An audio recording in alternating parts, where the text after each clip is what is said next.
Now, you remember, no doubt, from your previous studies of the Bible, how Jesus then went on to list many events that would occur during the last days. He mentioned wars. He mentioned earthquakes. He mentioned famines and all sorts of pestilences. Truly, we have seen those things happen in recent times. In addition to all of that, Matthew 24, verse 14, mentioned the need to preach the good news of the kingdom. But there could be some who perhaps may doubt a little and say, well, there's been wars all through time. There's been earthquakes at other times, not just in the last days, and food shortages. So why can we be so sure that this is the time when we know that Jesus will soon bring about an end to wickedness? Well, let's use an illustration. Most of us are familiar with using a computer. Now, when you sit at your computer, what's the first thing that you need to do after you've turned it on? Usually you have to type in a password, don't you? And as Geoffrey knows, secret child abuse databases in particular need passwords. And you have to get it right. You have to put in all those numbers and letters that are required. Otherwise, you won't be able to start working on the computer. Now, these days, people are very concerned about having strong passwords. What do you think if you had a password that had 24 different letters and numbers? That's a very strong password. And it would be very difficult for someone just randomly to try and find out what those numbers were and unlock your computer. Well, how does that relate to the sign that Jesus gave? Notice that if you look back at Matthew 24, verse 3, the question was not the signs of your presence, but the sign. Just like a password, one sign. But then that sign has many different features. In fact, at least 24 different features. So even though there have been wars in the past, this is the time when we see all those features coming together at one time, and in that way, we could say it opens the fulfillment of Bible prophecy. Yes, as we look around us, as we listen to the news each day, we can see that there is a definite fulfillment of what Jesus said. If you say so, Geoffrey. So we've just been hearing from governing body member Geoffrey Jackson in the concluding talk of the 2022 Pursue Peace Convention titled Universal Peace is Sure to Come. And this is one of two terrible analogies that Geoffrey Jackson gives in trying to argue that we are living in the last days. So I'm not going to replay what he's just said. Hopefully you picked up on it. He said it's not just about there being one or two things that are happening that have been happening throughout human history. He says there are 24 things happening, at least 24, implying that there could be more. So how many is it exactly? Let's use 24, shall we? And he uses this analogy of a password. As anyone who uses passwords should know, when it comes to passwords, it's not just about getting the characters right, as though you can just get the right characters, but just put them in any order. So, for example, there happens to be 26 letters in the alphabet, as we all know. Let's pretend that the alphabet has not 26, but 24 characters. So you effectively have the keyboard in front of you, and you have to fill in the password using the letters of the alphabet. You couldn't just put them in any random order and boom, the computer would be unlocked. You would have to put them in a precise sequential order. So Geoffrey Jackson's analogy would work if we were talking about things happening in a precise order. The password analogy completely falls apart if we're talking about things happening in just any old order. It's a terrible analogy, but I wanted to draw your attention to the article he's alluding to when he refers to these 24 features of the sign. It's actually the March 1st, 1993 Watchtower, and it's a box on page 5. If Tibor is gracious, we're going to scroll through these features of the sign. You'll see there, the first one, unprecedented warfare.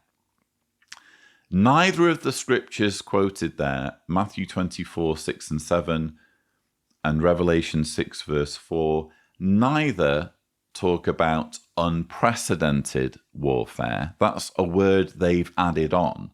Revelation talks about peace being taken away from the earth. But at what point in history has nobody fought their fellow man? Frankly, you could take either verse at any point in history, and living at that point, you could argue that that verse applied back then, because there's always been fighting and there's always been warfare from the earliest origins of humans.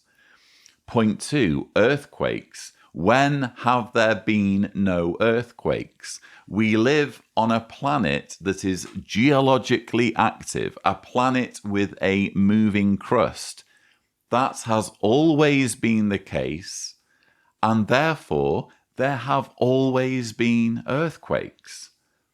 Point 3, food shortages. At what point in history has everyone had enough food to eat? Point 4, pestilences. At what point in history has there been no sickness or disease? Interestingly, the Bible writers seem to think that diseases were attributable to God in some way. They were some kind of curse. And if you think I'm making this up, look up Deuteronomy 28, verse 61, or 2 Kings 5, verses 20 to 27, both of which insinuate that diseases are basically a punishment that God visits on those who displease him. But that's besides the point. We've always had pestilences, or we've always had sickness and disease. Point 5, increasing lawlessness. When in human history have people not committed crimes against each other? I mean, arguably, crimes were far more rampant in ancient times when there was little or no law enforcement. Point 6, ruining of the earth. Now, this is an interesting one because when I was a Jehovah's Witness, this was one of the proof texts that you would use to prove that it's the last days. You would look up Revelation 11, verse 18. But what's interesting is when you do a bit of digging on this verse, it's not as black and white as Jehovah's Witnesses present it. There's actually quite a lot of nuance to the wording in the original Greek. In fact, when you read the same verse in other Bible translations, it doesn't say ruining the earth, it says destroying the earth. So if Tibor is gracious, maybe we can do the trick that we use in the Doctored series. I say trick, we're not misleading anyone. We're just showing how proper Bibles render the text. So the New International Version, you can see it says, and for destroying those who destroy the earth. New Living Translation, it is time to destroy all who have caused destruction on the earth. English Standard Version, and for destroying the destroyers of the earth. Berean Standard Bible, to destroy those who destroy the earth. Berean Literal Bible, to destroy those who are destroying the earth. King James Bible, and shouldest destroy them which destroy the earth. So the New World Translation is actually unique in using the word ruin instead. And if you think about it, this is quite significant because you can ruin the earth, at least in terms of whether it's inhabitable for humans or not. Jehovah's Witnesses themselves say that the earth will never be destroyed, and they cite verses in the Bible to support this. I think when they're doctoring their text in this instance, they're trying to harmonize various Bible passages while at the same time smoothing the way for this prophetic angle regarding mankind's pollution, climate change, environmentalism. They're making the Bible fit in with that narrative. But when you read other versions of the same text, it's all stuff that, again, could be applied at any point in history. We're talking about destroying people who are sowing destruction in the earth. And indeed, when you look at various Bible commentaries, that's exactly how they render this passage. So Barnes notes on the Bible, and shouldest destroy them which destroy the earth, that is, all who have in their conquests spread desolation over the earth, and who have persecuted the righteous, and all who have done injustice and wrong to any class of people.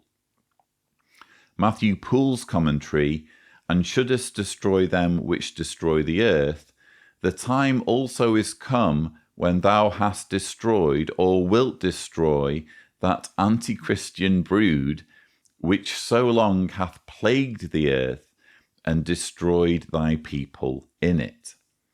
Gill's exposition of the entire Bible, and shouldest destroy them which destroy the earth or corrupt it, meaning Antichrist and his followers, who destroy the bodies, souls, and estates of men, and not only the inhabitants of the earth, but even the earth itself.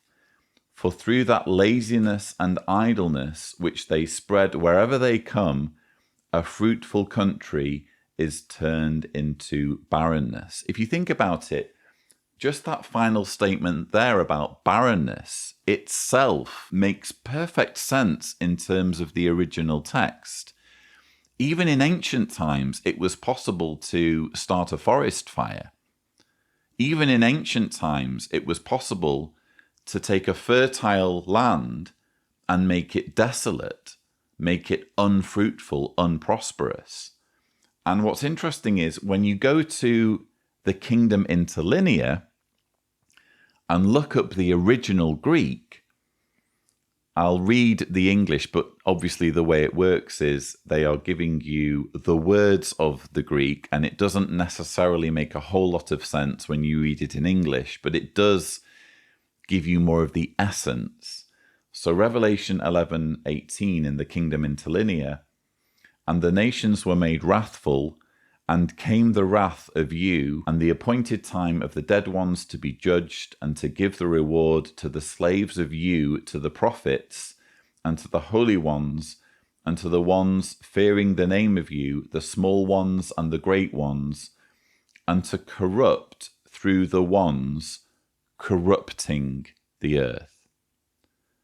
So this is again fairly vague text that could mean any number of things and could be interpreted any number of ways at any point in history. It's by no means as profound and unique to our day as Jehovah's Witnesses make out when you bother to do the digging, when you bother to see what Bible commentaries say and consult the original Greek. So moving on in our list, 7, love cooling off, based on Matthew 24, verse 12. Again, this is a vague prediction that could apply to any point in time. This is what fortune tellers do. This is what people who claim to be clairvoyant in some way do. They make sure everything's vague. They keep things as vague as possible so that when you're listening to them, you're thinking, oh, wow, yeah, I guess that has happened. I guess I have had an argument recently. How did they know that? Everyone has arguments. So if someone says, I sense that you have had an argument recently, more than likely that's going to apply to you. It's a vague prediction, as is what we're reading in this list. Point 8, fearful sights. They're not even trying at this point. When have there not been things that make people afraid? Point 9, inordinate love of money. When was there a time when people didn't greedily try to enrich themselves? Point number 10, disobedience to parents. Was there really a time when children were all obedient? Again, not even trying. Point number 11, loving pleasures more than God. The word hedonism was literally invented by the ancient Greeks. This, again, can be applied to any point in history. Point 12, love of self dominates. So there was once a point in time in human history when there was no selfishness. And interestingly, dominates in that part of the list, that's been added to the cited verse. It doesn't say dominates or dominant in the original text. You'll have to look it up if you don't believe me. But what they're doing is they're exaggerating the list. They're adding words to the list to make it sound more profound or more specific or less vague, which again, if you think about it, is manipulation. If they need to add words to the list, that speaks to deception, doesn't it? Point 13, general lack of natural affection. This is ironic if you think about it, given that the Jehovah's Witness shunning policy strips parents of their natural affection for their children if the children end up being disfellowshipped for any reason. This is an organization that is in the habit of routinely doing this in families.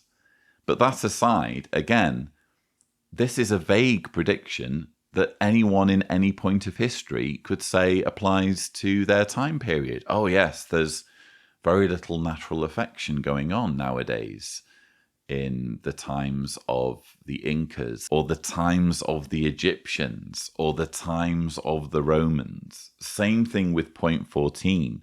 People not open to any agreement. People were once in total agreement. Point 15, self-control lacking at all levels of society. Self-discipline was once universal among all humans. Also, the verse cited says nothing about all levels of society. That's, again, wording that they have added themselves. It's not wording that's actually in the Bible. All levels of society. So they're manipulating the reader here. Point 16, widespread loss of love of goodness.